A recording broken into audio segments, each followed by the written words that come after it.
I would like to call the August 6th, 2026 August 4th, 2026 Select Board meeting to order. Thank you, and let's rise for the Pledge of Allegiance.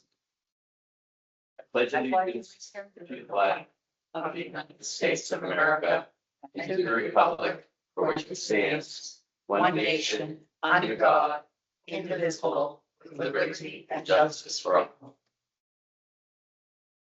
All right. We are going to go into executive session, and then we're going to come out of executive session back into open session in about 20 minutes or so. So I'll take a motion for executive session, please. I motion that the select board enter into executive session pursuant to Mass General Laws, Chapter 30A, Section 21A3, and Suffolk Construction v. DCAM 449 Mass 444 2007 to discuss potential litigation involving GEG Construction, Inc. related to the Route 140 Main Street, Milford Road Water and Sewer Extension Project, and that the board will return to open session following executive session. I'll second. All those in favor, roll call Aye. vote. Maureen Dwinell, I. Brett Simon's aye. Laura, have I? Motion passes by unanimous action. All right, we're back. It's not bad. Yeah. Exactly on time. Look What it you up. read, you were cooking again. We are cooking with, yeah, let's see some skills. I love it. Some teams. We'll give folks a minute to sit down before we start. All right, thank you, folks. Welcome. Agenda item 3A, appointment of special counsel. I move that the select board appoint Petrini and Associates PC as special counsel for the Route 140 Main Street, Milford Road Water and Sewer Extension Project and authorize the town manager to execute the letter of engagement. I'll second. All those in favor? Aye. Aye. Motion carries by unanimous action. Thank you. And next on the agenda is reappointment of town council. A vote to reappoint Mead, Tallerman and Costa LLC as town council. I move that the select board reappoint me, Ballerman and Costa LLC as town council to serve through June 30, 2027. I second the motion. All those in favor? Aye. Aye. Motion carries by unanimous action. Now the topic of the evening are special town meeting. Discuss and vote to set a special town. Thank you very much, Thank sir. you. Take care. Thank you. Yep. Discuss and vote to set a special town meeting date for the Holy Angels petition.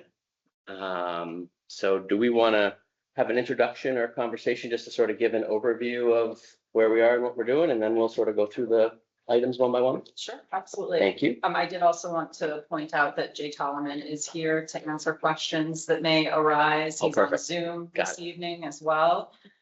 So we have received a citizen's petition for calling for a special town meeting for CPA, community preservation funding for Holy Angels repairs. And those signatures have been certified by the town clerk, assistant town clerk, actually, as town clerk is the way. And so the petition is valid and the signatures have been certified. So the next step is to set a date and time as well as location for a special town meeting. The town is required to hold that meeting within 45 days of receipt of the petition, which means we would need to hold it before the 11th of September. Based on this and pulling everything together, we did contact Nipmuc because they've been doing work this summer. So we wanted to understand when we could possibly get in there. They are not opening up until the first week of school, which is the week of August 31st. The state primary is on the 1st of September. So the 31st and the 1st are really out. That just is not feasible with the state primary. The second is a conflict for one of the folks that needs to be there. So we really landed on Thursday, September 3rd as the date. We're kind of boxed in because the following week, Dennis is on vacation. And we would need potentially some of his knowledge and history of the project if questions come up at town meeting, because frankly, I haven't been here long enough to know the history. So I'm not going to be that overly useful to you all. Of course, town council would be there as well for any legal questions.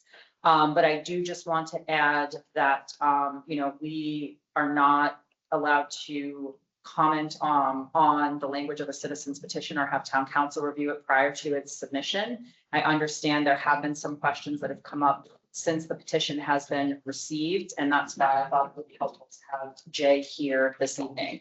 But the first question to set forth is, what do we want to set as the date? And I would recommend September 3rd, if that is amenable to the board. I have checked with the moderator. I have checked with Chris, who does our IT, and also checked with town clerk's office. The town clerk is away, but at least the assistant town clerk is available at a minimum, so. Okay, great. Thank you. Any questions about the date? Well, not. Or do you want to start? Like, Not I'm today. fine with just exploring questions and we can take the date Well, after. I don't think we have much choice on the date. I think it's a take it or leave it because Yeah. I believe think it has you're to be right. done by the 11th, right? Does. That's And the right. 7th is Labor Day. Right, so that week of Labor Day is Yeah. not an option. It has to be done Right. by that Friday. The week before is the earliest option that we would have, but the state primary boxes us out on Monday, Tuesday. So do we want to just make the motion to get that formality taken care of? I, through the chair, I'd just like to make one suggestion, Please. that seeing how it's summertime and it's coming up to Labor Day and vacation and all that, I think it would be better than dragging people out at 7 o'clock at night, that we might be able to hold it like at 5. Up to the board. It's one issue. Well, one- people there's at work, one. no, I think people need to get home from work. We can't do it while people are working. Like, that's why it's at 7. That's why all these meetings used to be at 7 o'clock, because people would come home from work and go to the meeting. But this is it's only a one article meeting. You're gonna drag people out at 7 o'clock instead of having them come in at 5 and you get out while it's still light and get home. I mean, it's unprecedented to have, I'm not at all comfortable with that. I think with tradition, and we've always had all of our town meetings start at 7 o'clock. The reason they start at 7 o'clock is so that people can get to them when they're not at work. I understand from your perspective, right? It's late, it's later than some people want to go out.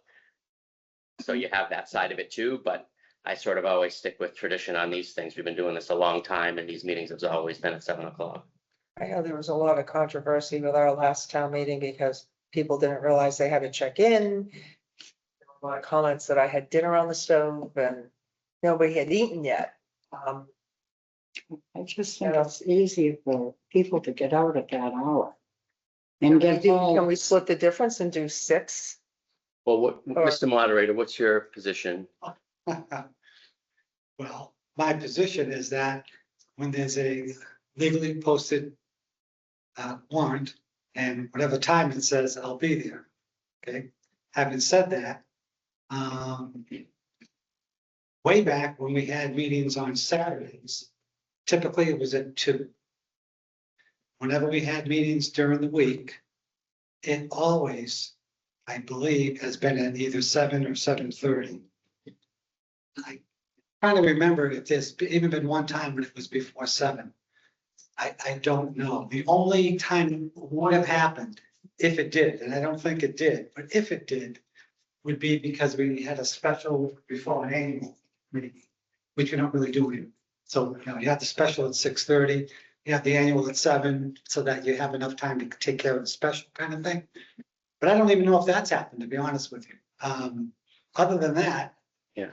7 has always been the time, or 7:30, that we've had I mean, honestly, meetings during the week. yeah, I mean, honestly, I don't even know. I mean, I'm not comfortable even with 6, right? So just the way I look at it is the average person, the average resident works till 5 o'clock. They've got to commute and they got to get home. They got to get their kids or whatever their dinner or whatever they're taking care of until 6:30, and then it's time, then it's 7. Right? Like if you do it at 6, something's got to give, right? Like you're trying to feed kids, you're trying to feed yourselves. Do you eat? Do you not eat? Like it gets difficult for working people. Through the chair. Please. How many one article town meetings have we had? Good question. We ballpark it and say, the time I've been doing it over 30 years, half a dozen, maybe 7 or 8 at the most. But even with those, we started them at like 7. I mean, if you look at the history, I'm sure they started at 7. Yeah. 7:30 even. And we rarely, I'm not asking this question, but since people might be thinking about it. The only reason we've ever had one article town meetings is because there's a certain significance to it in terms of why we're having a one article meeting. One example I could think of, I believe the Sweet William Farm was one article. But, you know, maybe it wasn't, maybe there was. No.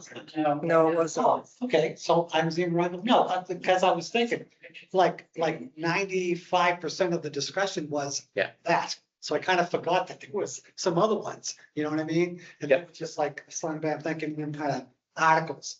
We got the Sweet William, it's like, okay, we're there till 9:30, 40. Okay, so, you know, if the question is time, I'm just gonna give you the history. It's always been 7 or 7:30. So, Thank you. I'm just a little concerned too, you know, our election workers, Denise and Kathleen, have to be at the polls the night before till 8. You know, and And then turn around and. turn around and do this. Yeah, so giving them a little more time might be good. No, I meant get them out a little early and get them home. I know Well, it's exhausting. Well, I think it'll be quick. I hope so. To your point, it's a one article It's a meeting. One article meeting and I. Yeah. It's so much easier to have it at 5 o'clock and then everybody's out and they can go and be with their families and everything else. Like I said, you know, even if we split the difference at 6, you know, I've seen Denise the day after the election polls. They're exhausted. You know, they start at 6 in the morning. And they put in 14, 16-hour day. And to ask them to do it again the next day, it's just hard. You know, I mean, I wish we had, I was gonna say, honestly, I wish we had more leeway, but we legally don't. don't. We don't. It's And take it or leave it for the day. yeah, the date I think is fine, and I totally agree that the election workers put in long hours and work hard. I don't think that we can allow a person or two's experience to dictate what we do for all of our residents in the community. It's just my last word on it. Well, I am a proponent for a 5 o'clock meeting. And I'll make a motion that we have the town meeting, the second town meeting on September 3rd at 5 p.m. And I'll second it because I feel bad for the election workers. People who are interested will come home a little bit early. Yeah. All those in favor? I Opposed? No discussion? I'd speak out from the audience. Okay. So next item on the agenda is opening the warrant for the September special town meeting. I would ask that the board open the warrant for the September 3rd special town meeting with a close date of Friday, August 7th at noon. There's not a set amount of time that the warrant has to be open, but in fairness, you want to leave it open for a few days in case there are other articles that people would like to request be brought forth. Yeah, I'll move that the select board open the warrant for the September 3rd, 2026 special town meeting at 12 p.m. noon on Friday, August 7th, 2026. Should have opened it tonight, and then the next motion is to close it. Am I correct? Yes. Well, it's select board open. The one above it. Open the I warrant for think she just September 3rd. We have to vote to open it and then we'll vote to close it. Okay, I move that the select board open the warrant for the September 3rd, 2026 special town meeting. I second the motion. all those in favor? Aye. Motion carries by unanimous action. I move that the select board close the warrant for the September 3rd, 2026 special town meeting at 12 noon on Friday, August 7th, 2026. I'll second. All those in favor? Aye. Aye, motion carries by unanimous action. And next item is motioning that we sign the warrant.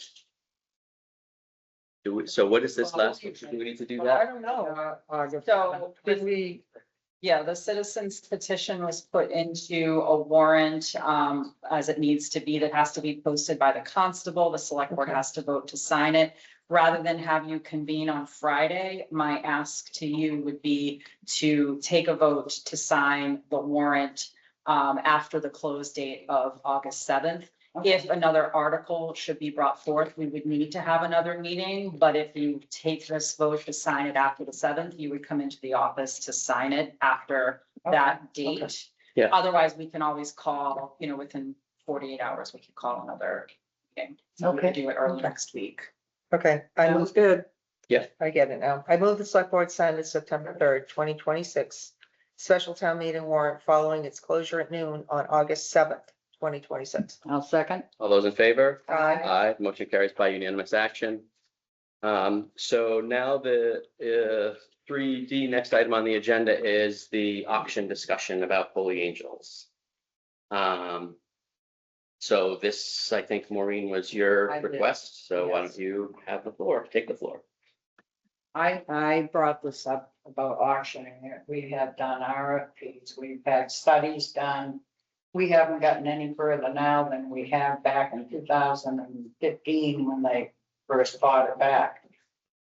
I think that auctioning it off gives us a better handle, and it takes the huge liability this town has with that building off the plate and protects the citizens of Upton. It's in such disarray.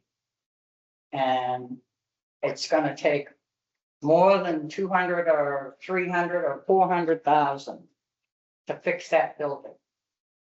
And I think we've taxed the citizens enough.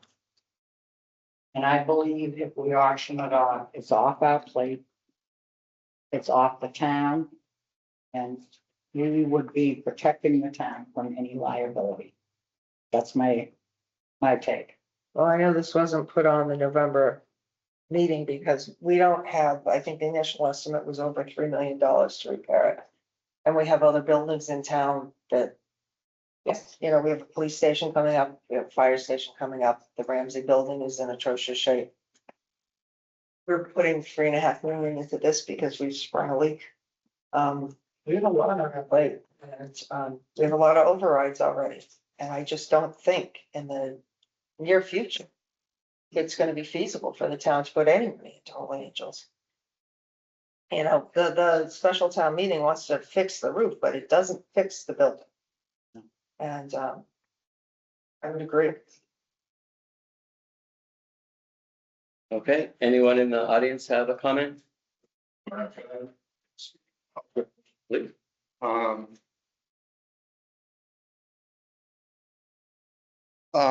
And I first wanted to pass out. These were all the votes that, Start with your name and address. sorry, Craig Linefest, 8 Hazeltown Road. I just had two. It's like,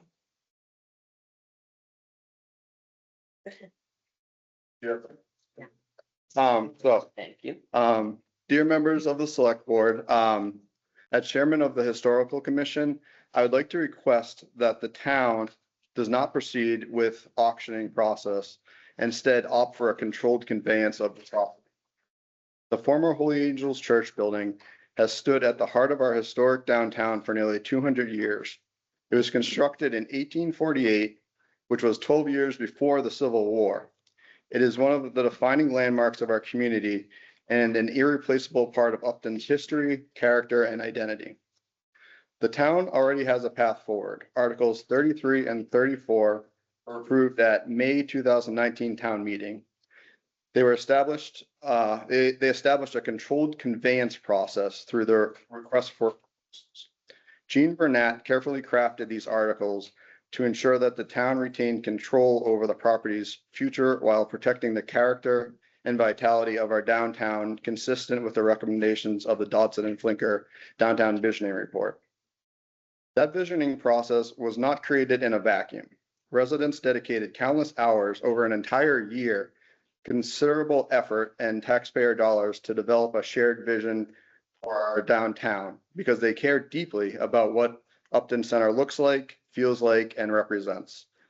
They want a downtown that reflects our history and is a source of pride for generations to come. An article to auction this property would effectively discard the carefully considered decisions made by town meeting in 2019.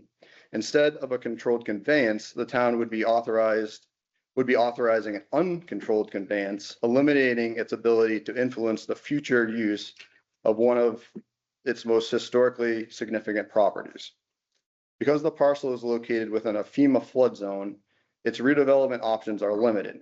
However, that does not eliminate risk. It creates an opportunity for a developer to acquire the property at a relatively low cost. Under Chapter 40B, a developer could potentially seek to construct a high-density housing project that would not otherwise conform to the local zoning requirements. Such a project could fundamentally alter the character of our historic downtown while providing the town with little or no ability to shape the outcome. So this is the question before us tonight. Do we want to auction this property through an uncontrolled conveyance, accepting the possibility that a nearly 200-year-old historic church could be ultimately demolished in favor of a development over which the town has little control? Or do we choose to preserve our ability to guide the future of this landmark by honoring a controlled conveyance process approved by town meeting and the vision established through the Dodson and Flinker Downtown Visionary Report? As we celebrate the 250th anniversary of our nation, I believe we should reaffirm our commitment to preserving the historic character that makes Upton unique. We should protect this landmark, maintain local control over its use, and continue working toward the vibrant downtown envisioned by our residents. With that said, I would like to respectfully ask the Select Board to refrain from a warrant article requesting permission to auction the property through an uncontrolled conveyance and instead utilize the two warrant articles, Articles 33 and 34, which are before you, passed during May 2019 town meeting so that we can have a controlled sale of the building through an RFP process, which upholds the spirit of the Dodson and Flinker downtown visioning process. Thank you. Any questions? I do. I have been through the chair. Please. I have a question for Jay Talaman. Jay, if I'm correct, the selectmen already have complete control over the building, but a controlled conveyance, I'm not sure I understand that. Would that leave the liability and the ownership with the town? No, so it's certainly not a legal term. So a couple things here. One, I think we may want to consider, and that's a discussion we can have, a subsequent town meeting vote that allows the select board in an unrestricted fashion to convey the property. But when you're auctioning the property, or if you're auctioning a property, that doesn't necessarily mean that there's a lack of control of the circumstances. The select board can put whatever preconditions they want on the auction. It's just going to impact necessarily who may bid on it. And the select board can consider that if and when they have the rights to dispose of the property along those means. So I'm not particularly concerned the lack of control if the select board is the ones controlling the terms of an auction there, because you do have that level of control if you want to have it there. So, and once it's conveyed, it's conveyed. So if we wanted to, for example, auction the church off tomorrow, could we do that given the current standing of those warrant articles from 2019? Or would we need to go through some other process? Yeah, Brett, Kristen and I looked at that a little bit today, and I think the Article 34 is a little restrictive with respect to how you may convey the property. And I think there's a position that we could take that said you did everything that was asked of you there, and it didn't result in anyone making a bid for the property in the way that was envisioned by folks, so you can move on. another reading of this, a more restrictive reading of it could be that this set a precondition to any conveyance and that precondition wasn't met. So my feeling, especially now that you have the warrant opened, is that you may wish to have a remedial measure by way of a second warrant article that gives the select board more freedom to convey on the terms that they see fit by auction or otherwise. And I think that given where you are and the fact that you've tried in letter and spirit to live up to Article 34 from that town meeting, it stands to reason that this would be the next step, because I am somewhat concerned that the language there could result in some disagreement among stakeholders as to what's required before a conveyance. Thank you. Thanks, Jack. That answered my question. Okay, other questions, comments? Could we go forward still with an auction? Again, my feeling is that a way to go forward with an auction without any kind of significant disagreement would be to get town meeting approval to allow you to convey the property on the terms that you see fit, which would include an auction. So do I think you have a defensible argument that you can move forward with an auction now prior to September 3rd? I do think you have some authority there, but I would feel safer about it if you got an authority that kind of gave you more of a blank slate when it came to designing the methods and means of conveying the property. I think you can move forward now with maybe preparing for that eventuality, but I'm somewhat mindful of the fact that disagreements could arise if you did so without getting another warrant article passed. Okay. Oh, go ahead. Lori. I'll grab you. Go ahead. Okay, go ahead. So. Just come on up. You can sit down and then just name and address. Hear her. Like. Yes, that's why we're. That's why she's on. Okay. Okay. A couple of things. One, if there were going to be an auction of the building, we would hope there'd be some sort of a preservation restriction on it, since so many people we've had these 6 votes of people wanting to keep the building, renovate, the structural assessments of the building are to find out if it's in good enough shape to go forward. And we have found out twice that it is. And the intention, I think, of the voters was, if it is, then we'll renovate it. We have a way to do it, which is really, the money's already taken out of our taxes, so there's no increase in taxes. And people are enthusiastic and really excited about saving the church. Talking to people during the citizen petition was so heartwarming, because there was no one who didn't want to sign it. Everybody wants this. So that's a very wonderful thing.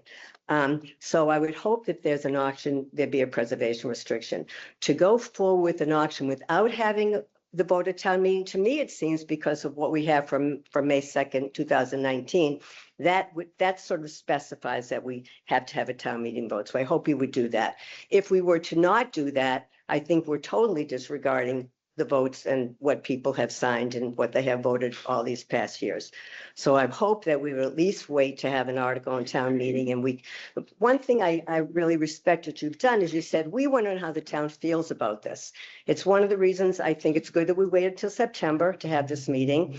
I kind of think 7 o'clock is better, and that would give us a better cross section of the town. And I know this, we want to know what they really feel at this time, because sometimes feelings do change. And maybe years ago, people want it and maybe they don't now. So we do want to find that out. So I hope that we do get to have it at a town meeting. But I also hope that there's a preservation restriction, because if there isn't, this scenario could happen. It could go out for auction. Somebody who would have had to pay $200,000 for the building would be able to get it for very little, maybe 20 or 30,000, because they would probably outbid 140 Yards, because they don't have that much money right now. And a developer could then take that building down and as Craig said, put up a 40B and we'd have no recourse to do anything about it.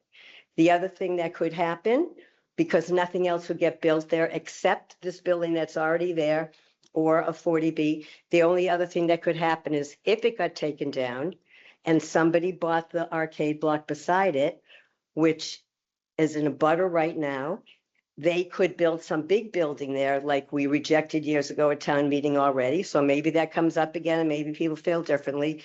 But then I think there might be issues around ownership and abutters and all kinds of things like that. So there's a lot to be considered. Right now, we have a citizen petition that 300 people signed, and if we had more, it would have been easy to double that because everybody wanted to sign it. So I hope that that matters to you, that our 300 of our citizens want to go forward with the money that CPC wants to give Historic Commission to fix up the building. And there are 2 proposals open right now. We have the proposal from the Historic Commission of CPC, which has favorable opinion right now. The reason that there was no money mentioned in the article, because I'm sure that's going to come up, is because CPC can't increase the amount of the award if the money was there. And if they can only make it less. And there could be some question as to whether or not it's a good idea to do the trusses now, and then that number might go up.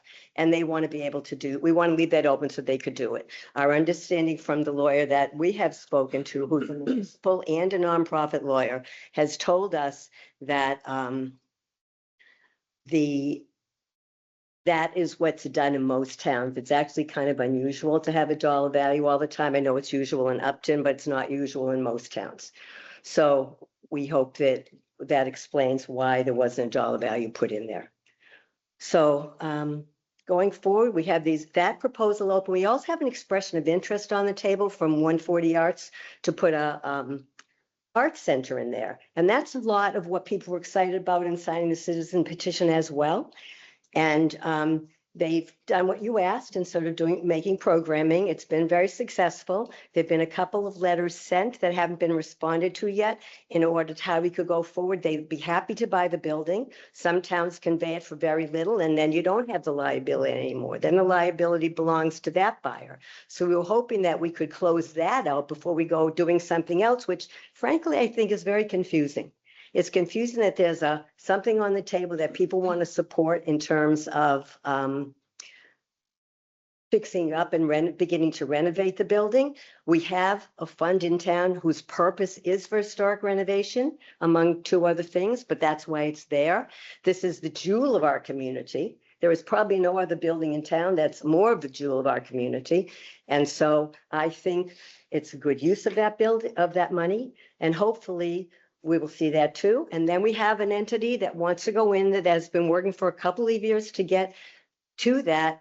But a developer could come and have more money to do it and take it from under us. So I would at least hope that if it does go on the warrant, a preservation restriction goes on there. So if they do get that building, they have to protect the integrity of the external part, which I think you'd find overwhelming support for in town. Thank you. Thank you. Chair, if I may. Yeah, go ahead. Just, Lori, I agree with, a lot of what you say, but the town does not have over $3 million worth of CPC money No. to repair this. This is a Band-Aid. That's what we're looking for, is an approximate $300,000 Band-Aid. I totally understand that. And if 140 Arts can get this building, they can write grants. They can do a capital campaign. This should never cost the taxpayers a single penny. They can go to CPC for some parts of it, and maybe we want to bring it up to some level, which would be nice. But if not, I think they're willing to do more, and there are ways to do this, and it's being done in lots of other towns, and they're mentoring us like crazy because they want us to succeed as well. And grants and capital campaign would be the way, and maybe a little CPC money here and there. But we've been told that that's really what it's there for. Taking the building down by the town is very expensive. My understanding was that was a very high number, and that can't be done with CPC money. So if it's going to be taken down, it's going to be done by somebody else. And I just say, let's put a preservation restriction, so at least the building and the facade that we all want to keep and love could be maintained, is my hope. Thank you. Any other questions? I'd just like to kind of continue this conversation to our next meeting. I'd like to do a little research on how. Okay, well, I think we can keep hearing from the public. This is important, this is timely, so why don't we continue that and we'll see what people have to say, please. Thank you. Ellen Arnold. Sorry, I just found out about this meeting like 5:15, so if my thoughts are Thanks for scattered. making it happen. Showed up. Yeah, thank you. I do support the fact that the town cannot afford to do this themselves. Absolutely. I was a member of the CPC for quite a few years. And not only can you use historic preservation funding for it, but depending on what other needs there are, you can bond, and you can also use the general fund, the historic fund, as with the other two funds. It's only 10% of the money you get every year. I was also a member of the Downtown Study Committee, and I do remember the feelings of not only the committee, but they held 2 or 3 open sessions at Town Hall on a Saturday to get people's feedback. And at that time, it was overwhelming that people wanted to preserve the common in general. And if you look at our common today, and I always think of the 2 churches as like bookends, because they were both built in 1848. They're both architecture that is historic and the type of thing you see in a New England common and worthy of preservation.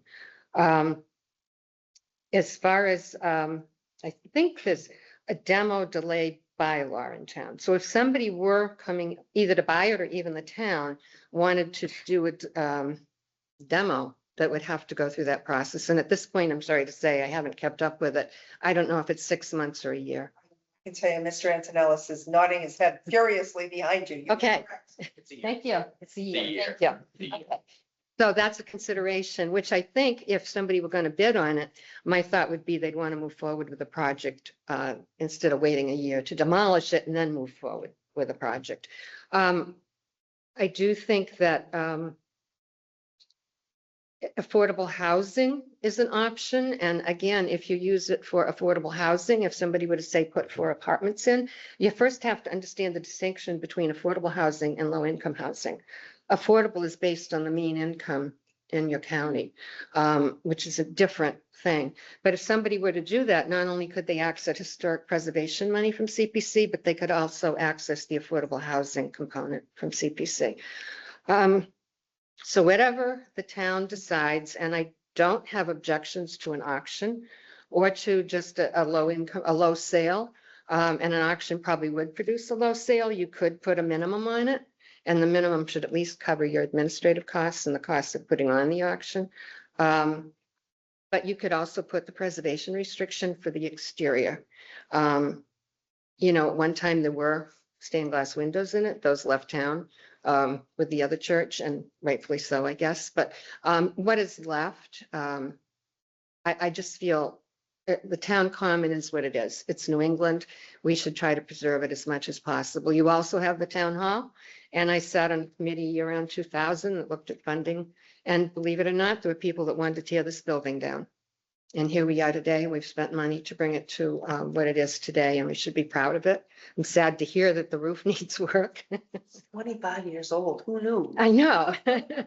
I'm not that old, you know? Trail. I think so.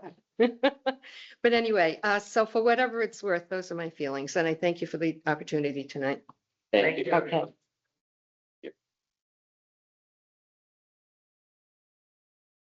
Steve Rackerton, 21 Whitney Lane.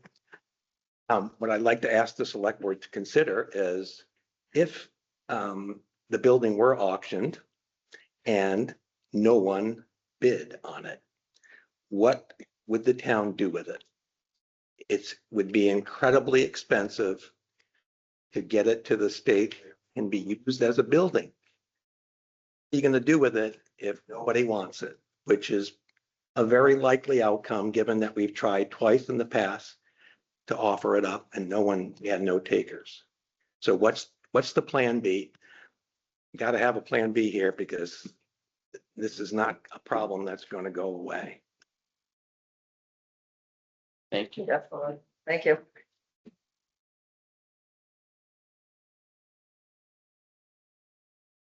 And comments? No, I was staring, trying to see if anybody had their hands up, but honestly, Oh, it's did you like. say someone does have a hand? Pam Johnson. That's her hand. Okay. Hi, yes, go ahead on the phone, please. I think you're on mute, or I'm not sure if you're on mute, but I can't hear you. Do we have to do something on our end, Chris? No. She has to. Yes. You're on mute. Yeah, she knows. She's trying to undo it. We can't undo it for her. Ah, there we go. Oh, I thought yeah, you we had gotcha. control over it. Great. Tamison Johnson, Helligers, 10 Christian Hill Road. My ancestors have been here 250 years. I just want to follow up with the gentleman just before. The fact of the matter is, the building is wanted. The building is wanted very much. And to make it clear, a proposal was put in nearly 2 years ago when they were asked for proposals.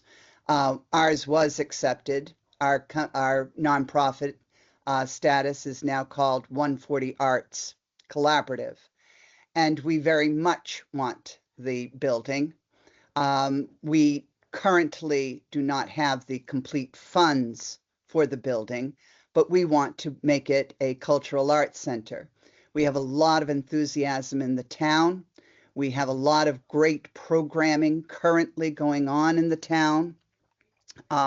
There are many of us who are performing arts, visual arts, music people, filmmakers who are working very hard to create programming all over town. And we just need a place to hold classes, hold artistic performances. And we feel that Holy Angels, the former Holy Angels Church, would be the perfect venue. So indeed, it is very much wanted, very much. And we would like to preserve it as a historical building that also houses a very much wanted and needed cultural arts center in Upton. So indeed, there is someone in town who would love to have that building. There are, as Lori Wooden said, ways in which we can make a capital project to create the funding for it. It does seem confusing to our townspeople who enthusiastically signed our petition to accept the funding to start the renovation, and then to also, in the same meeting, have a discussion about auctioning it off. It would seem very confusing to our townspeople to, on the one hand, have people enthusiastic about renovation, and on the other hand, decide to auction it. I'm sure there are many people in town who are very confused by this.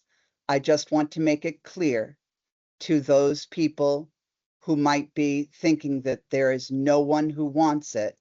There is a very strong group that does want this, have marvelous ideas for the use of it, and are hoping to follow through with our dream of making this a cultural arts center that is very needed in Upton.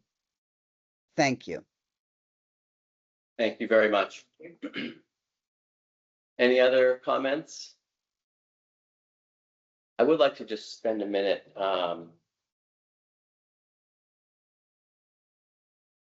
talking about the history of this, and I think everybody knows it. I won't belabor the point. I think people have spoke much more eloquently than I will about the benefit of honoring what our residents have told us in 2017 when they voted to support the church, in 2019 when they voted to support the church, in 2019 again, in 2022, when they voted to put the roof on, in 2023, when they voted to do the emergency roof repairs, in 2023, when they voted again for cleaning, repainting, and maintenance of the exterior.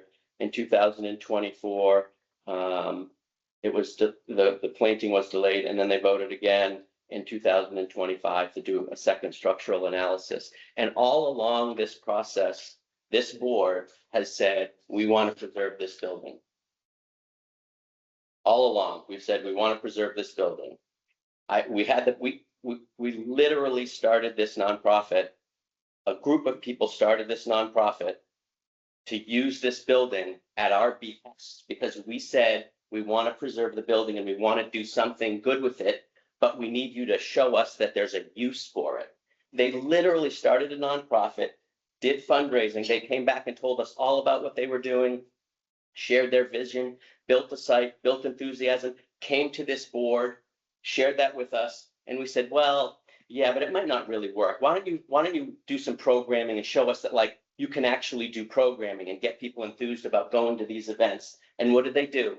They started programming, and now they're doing events. They're doing events at the church over here. They're doing events over at the community center. They're doing events around town, right? People are excited and enthused. They did their part because we asked them to do it.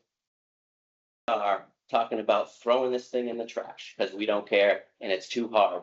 It's not too hard. It just takes a little bit of will. Just give the townspeople what they're asking for. They're asking for the opportunity to vote. They're asking for the opportunity to honor what the CPC has said they want to do with these funds. These are elected officials that administer money, taxpayer money, and they administer it. And it's their job to figure out what to invest it in. People have voted for them and entrusted them to be the stewards of this money. They're saying, we want to use this money to start the repairs of this building. The Historic Commission, these are people that are passionate about this community, right? They're out there, they're telling us, we want to preserve this building. The 300 signatures, in like 2 weeks, people went out and got 300 signatures. You know how hard it is for us to get 40 signatures when we run for office? They got 300 signatures. Are you kidding me? Like, people are enthusiastic about this. The fact that we can't see it or that we're blinded by our internal conversations with a very small group of people that are like, get rid of the building, get rid of it. Like, that's not what the town wants. It's out of touch. To the chair, if I may. Of course, please, Thank please, you. please, the floor is yours. You know, we've done everything we can, but the bottom line is the town doesn't have the money. And I was thinking of it today. We just can't afford it. And Paul Flaherty drove me bananas last year saying, you need to learn the difference between a need and a want. We want this, but we can't pay for it. And honestly, my gut feeling is, you know, when a municipality owns a building, we have to do prevailing wage. Bottom line, for a municipality to do anything, takes almost a third more than if an individual did it. And if we're able to auction it, you know, if we have a $3 million price tag, simple math tells you that it's going to cost us $3 million, the town of Upton. It would cost an individual or a private entity two. That's $1 million. But as long as the town holds it, we can't do that because we have to do by law prevailing wage. And that is some of the reason I think the RFPs didn't work in the past. We are, you know, it's funny, we hear this every town meeting. Somebody stands up and says, excuse me, I'm an engineer and I build bridges and this is outrageous. This price is crazy. We agree. It's the law. If we don't like it, we have to go to the state. But prevailing wage and municipal law, it makes it, you know, almost a third more expensive. The building, it's been since 19, I remember arguing in 14 or 15 when we originally started, we're going to purchase it from the people that bought it from the diocese. And nothing has been done, you know, but I think Except the structural analysis. a lot, yeah, a bunch of times, a bunch of patches on the roof, a bunch of repairs to the roof, and now we want to put another 300,000 into the roof. you know, I agree with a lot of what's been said here, but we do not have, the town does not have the money to repair it, so nobody can go in it because it's not structurally sound. It cannot be used as a gathering place as it sits. And that's where our $3 million estimate came in a year or more ago. So like I said, it will fix the roof, but it will not fix the structure. And then, go ahead. Oh, nope. Nope, and I just don't see where those monies are coming from. With all the overrides we've done, our tax bills in January are gonna be disgusting. We bought it back in 2015, correct? We are in 2026. Where was the passion to fix that building back then when it was in much better condition? Why didn't anybody come forward then to do it? We would have spent a lot of less money. It would be in much better condition. So all we did was just spend more money doing the analysis, patching this and how many analysis. Nothing has been done to move that church forward. It's true. Where was the passion back then? Well, it's our fault. Yeah. And the economy was a lot better then than it is now. We did not have a great It economy. was 100% more sound than it is now. Where is it? May I ask a question? You can, Through the you chair. may, sure.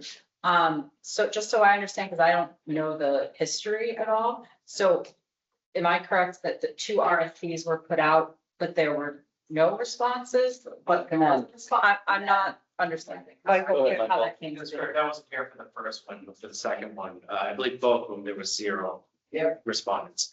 What was mentioned earlier was a response to the expression of interest that the nonprofit submitted, which was, that wasn't a grant of any, like, it wasn't, the select board wasn't committing to.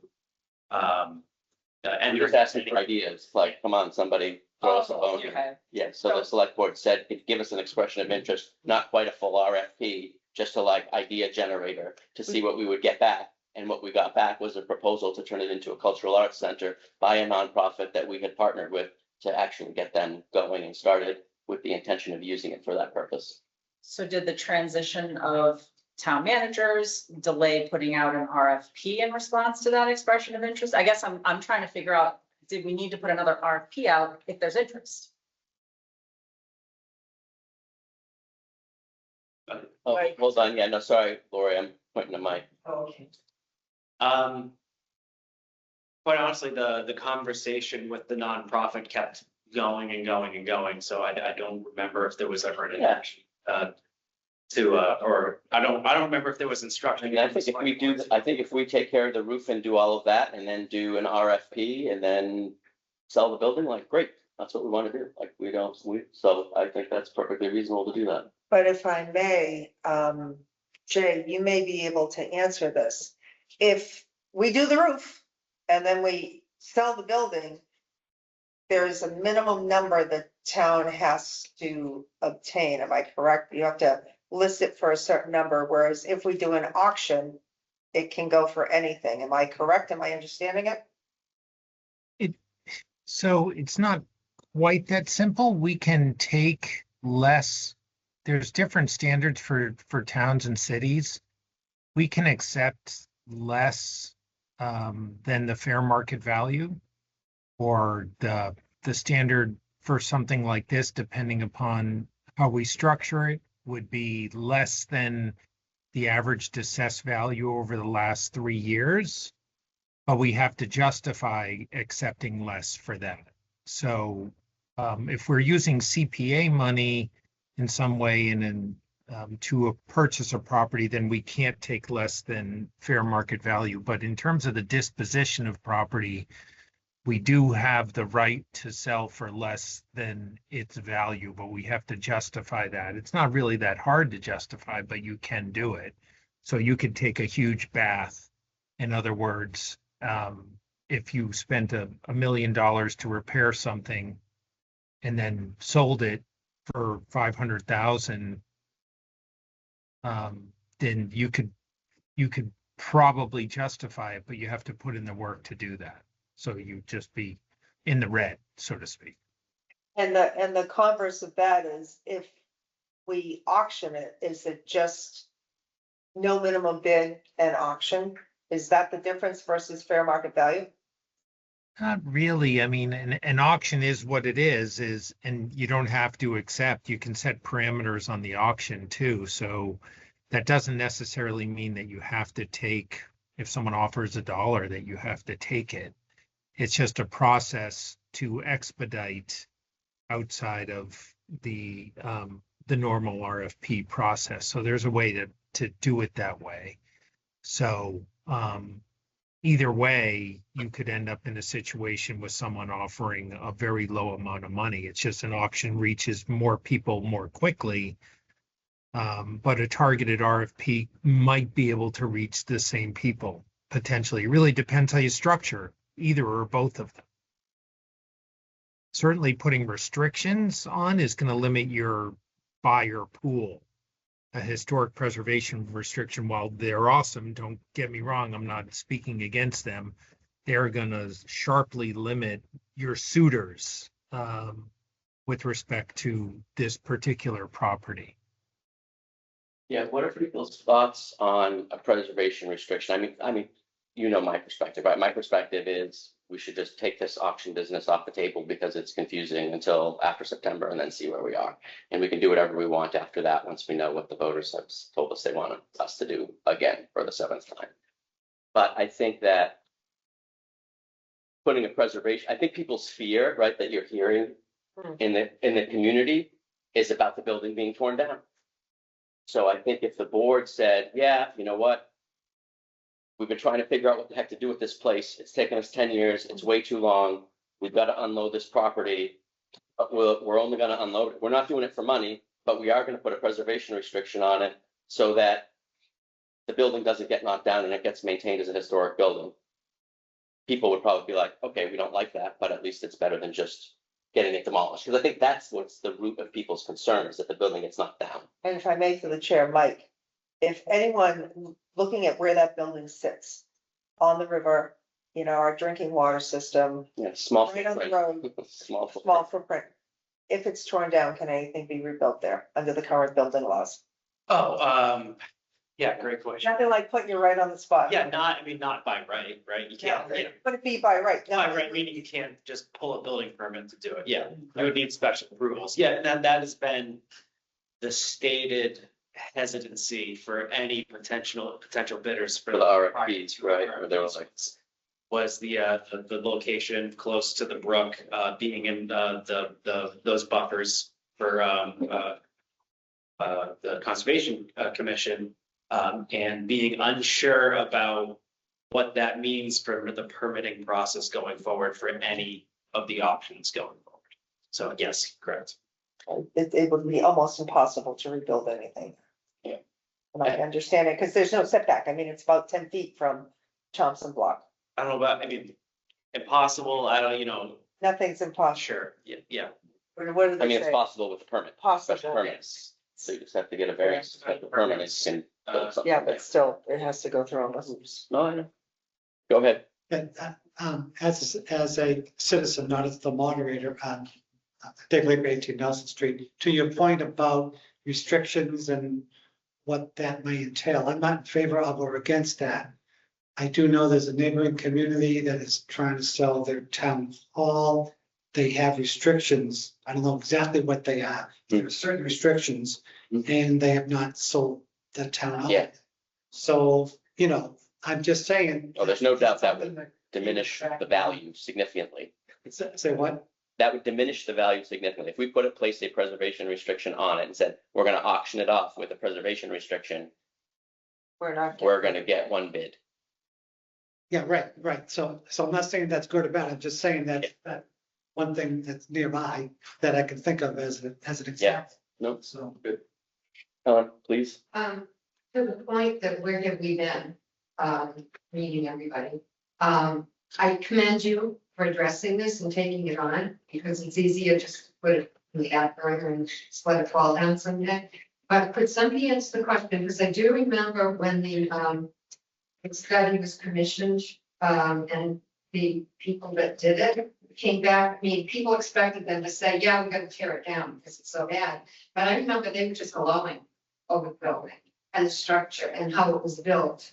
And I just wondered, does anybody have the date of that? Well, it was 2025. We had a second structural analysis done. Mr. Wessel, that one. There was one. No, Oh, the first one or the second one? the first, not the one. Yeah, first, like, you're really not. Oh, the first one? Yeah. I mean, the people that did it, they were just glowing over it. Because I think that points out the penalty of waiting, number one. Yeah. And number two, the need for action of some sort now. And we certainly hope that that doesn't end up being, kind of tear it down. I just wondered when that sentence. So that was done, we bought the church in November 2017, so at the very end of 2017. That study was done in 2019. And then when COVID hit. And even the second one was, we were still at the end of COVID and price of lumber, and it was through the roof kind of thing.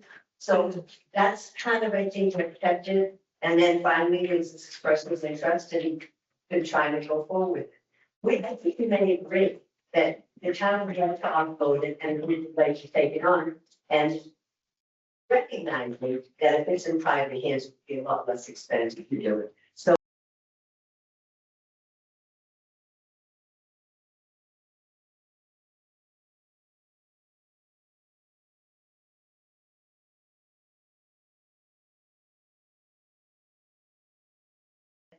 we're in New England, we have winters, and so it's gotten some worse because of that. But it's still structurally sound, and everybody's glad to know that. It's a little hard to do, but now they finally know if they want to do it. Some places sell it to people for $1 or whatever. I don't know how that happens. Some people get it, and some people make an arrangement. Yes. Or some, I've not heard of auctioning, but when I hear about all these other parts of that have gone into buildings like this, there's many different paths to it that we could maybe follow. I think our town could really work together beautifully on this. You know, right now, we're a little bit divided. One thing I think to myself, how do we say, what should we do with the church? Or should we keep the church? Or do we want to take the church down? The idea of that, when we've got a beautiful building there that can be fixed, makes me think we should instead be saying, we have a fund, it's for this purpose, how do we do this together? We have a group that wants to take it, so the liability is not on the town, and work with that. We have that on the table, we have the CPC thing on the table for Historic Commission, we have the expression of interest. Yeah. Let's do this together, this could be such, and I feel like it's dividing us as a community, it should be uniting us. This is a beautiful building that I hope that we can see, find us there. It's just hard to understand why we wouldn't do that. But Yeah. that's what it's for. But through the chair, if the group can't take it unless it's sold or auctioned. Or RFP, correct, they have procurement laws are apply, which is why I asked the question about how it had unfolded with the RFP in the past, and is it just a situation of it needs to go back out to RFP now that there's somebody interested? So that's why I asked that question, because we do have to follow IFB, RFP, or auction. Oh, Go ahead. but you know, the party that's interested in it needs the community preservation money. Instead of bidding on the RFP, they wouldn't get the money to button it up. If they're an official 501c3, they would be eligible to For apply grants. for CPA money as well. I think the Grange used CPA, but that's not a town. Yeah, but the town put a lien on that property and they can't sell it without coming back to us. Ms. Haggerty? And I was just trying to, the whole thing with, I appreciate 140 yards and everything. The discussion seems to have gone a little bit sideways because we're not talking about taking away the building. And we're not talking about the article of giving a nonprofit that has an expression of interest, which is not a non-binding in any way, shape or form, which like the town manager is saying, it hasn't gone out to bid, so it doesn't belong. It has no focus in the subject that we're talking about. It's great that we are, But when the article that's presented is written, doesn't say we're giving it to 140. It says we're using, excuse me, Community Preservation Act funding. Okay, to repair a building that we've looked at several times, that nobody's bid on to repair this building. Okay, so we're not talking about taking the building down, demolition. We're talking about maybe auctioning it and maybe repairing it. So it just seems like we've gone off. It doesn't matter. We don't have a defined purpose for it yet. That has to be clarified. People are getting confused, is all I'm trying to say. Thank you very much. Did anyone else have any comments? I think we're close to done here. I know I had a comment, but I was so much. No, okay, all good, all good.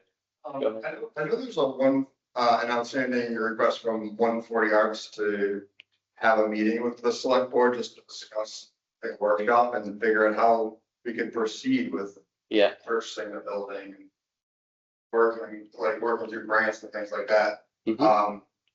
And maybe that's something that the select board would be interested in having a workshop with them and just discussing options, just casual, put some ideas on the table, have a productive conversation about the future. Because, I mean, you can see it, it's like the glass half full, glass half empty thing. You can see the building, it doesn't look that great, it'd be easy to take it down. But on the other side, if you think about it, if it was fixed up, if it was painted, if we had people going to plays there every day, if we had like acting classes there, I mean, that would be a huge draw to our town. People would say, what's there to do? Nothing. And right now you can't really, there's a country super or what else is there to say? But if you have that there as like a shining example of what this town could be, people would be flocking with this town. I mean, it would get huge draws. It's like, I think some of the residents might have disagreed. The half empty, I think, is like a very vibrant idea. Like everyone would be drawn to it. And that would be when someone asks you, what's so special about Upton? They point to that and say, there's a really cool church there that people have fun at every Friday night. We go down there, we watch plays, we have acting classes, we have tutoring for kids after school, we have Boy Scouts, Girl Scouts. That's what people would talk about. It would be the shining example of Upton. So we have to weigh the half full and half empty. So. Through the chair, could I ask Kristen a question? Yes, go ahead, sorry. Craig I has see. talked about, having a workshop and having stuff transfer. We can't do that without going out to procurement, correct? The auction scenario would be better for them to purchase it at. So I was gonna ask Jay this question as well, because in my experience, I'm not familiar with the town being able to say, convey directly to a nonprofit for $1, because the building is assessed at $325,000, and typically with disposition on procurement, anything over $35,000 in value has to go either out to bid, RFP, or be auctioned. Jay, is there another scenario that I'm not familiar with? Because I don't know everything. No, I mean, we don't have the right, there's no exception from the requirements to obtain either town meeting approval or go through some type of procurement to convey to a nonprofit. There are some exceptions with respect to conveyances for affordable housing purposes, but that's really not on the table here. So we would have to, a nonprofit that is a private entity, and we would have to follow the accepted practices there. There's no exception in either the conveyancing statutes or the procurement statutes with respect to that. And again, as I mentioned before, if we're going to accept less, then we're just going to have to justify that, because we have to be mindful of the requirements for that. It has to be a good faith justification.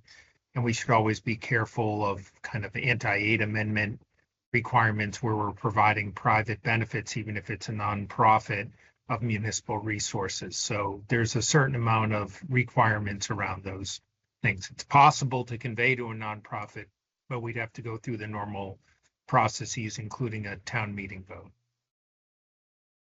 Do you think you want to continue this conversation? Do you want to talk about putting it on the town warrant as, like, if we're gonna auction it as Mr. Tallerman has recommended? Do we want to just wait and see what happens in September? What are our thoughts on the auction conversation here? I want to bring it to closure. I'd like to have us have an auction. One way or the other. I mean, my thought with an auction, because I knew fair market value, and I don't think 140 Arts has 300 and some odd $1,000 to buy the building. I was of the opinion that if we auctioned it and they were the only bidder, because we had, tremendous interest before, Yeah. they would get it for whatever they got it for. But I don't know quite how to get there. I mean, that was my thoughts.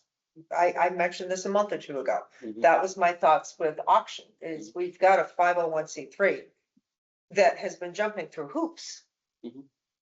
But is poor, kind of like the town is poor, I mean, it is what it is.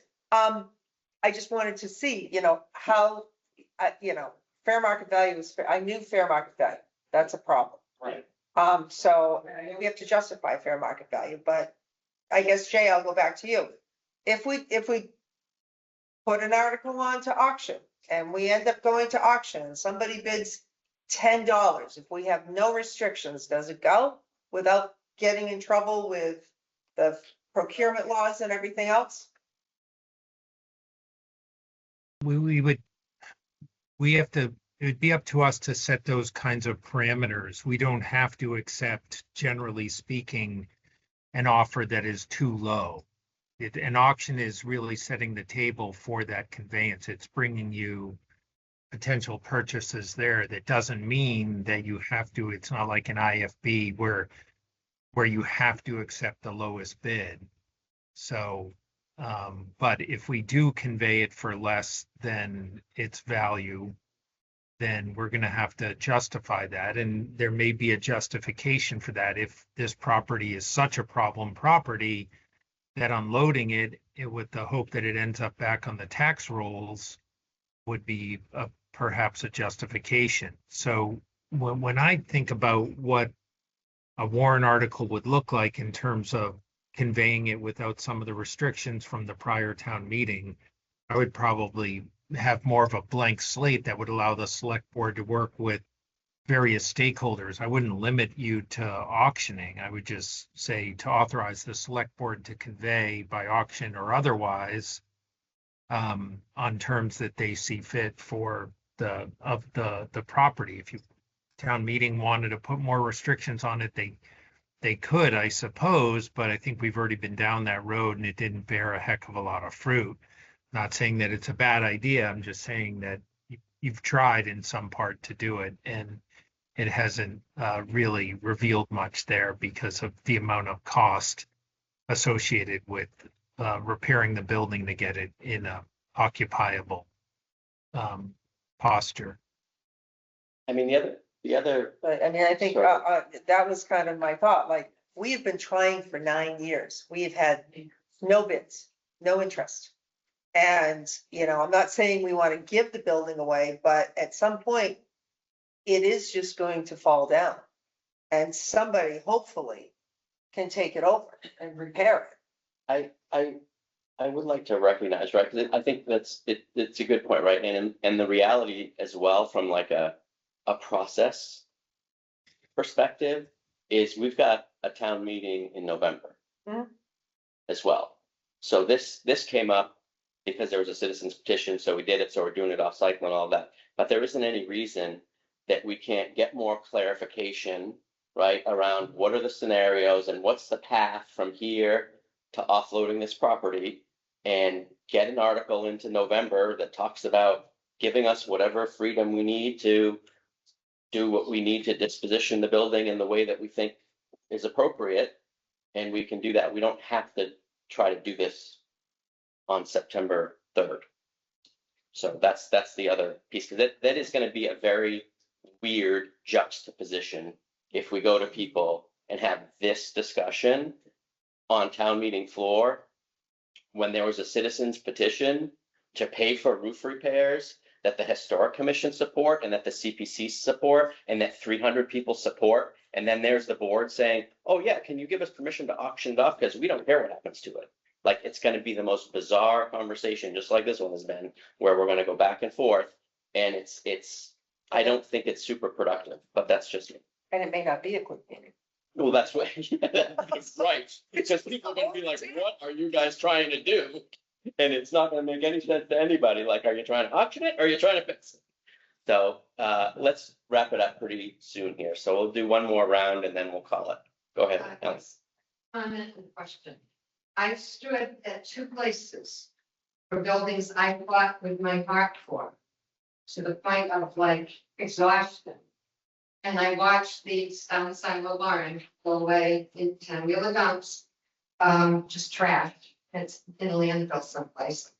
And at the state forest, I witnessed a collapse and I tried very hard to fight it. In the end, I mean, we brought money to what's remaining, but we had to go through that process, and I can tell you it's heartbreaking.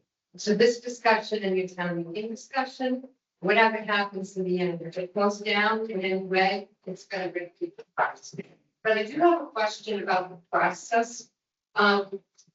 I know before other towns, and I think this town too, have had our legislators file legislation that would provide a pathway, either an exemption or recognizing that there's no other alternative for building. I don't know if that's something that's possible or could be looked into.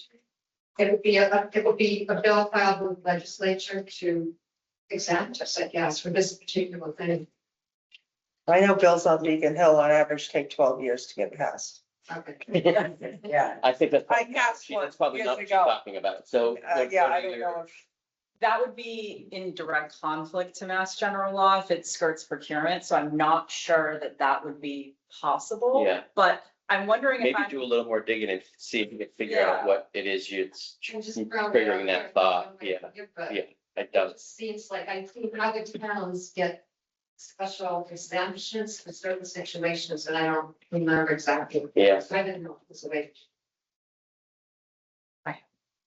What, I hadn't finished. but that's sorry, okay. I apologize. Go ahead. Yeah, go. Thank you. Yeah, yeah. No, I've been really researching this from all different angles because I'm trying to understand it, right? Because my role here is to research and recommend and ultimately carry out the will of the select board, provided it's legal, because I'm not doing anything illegal.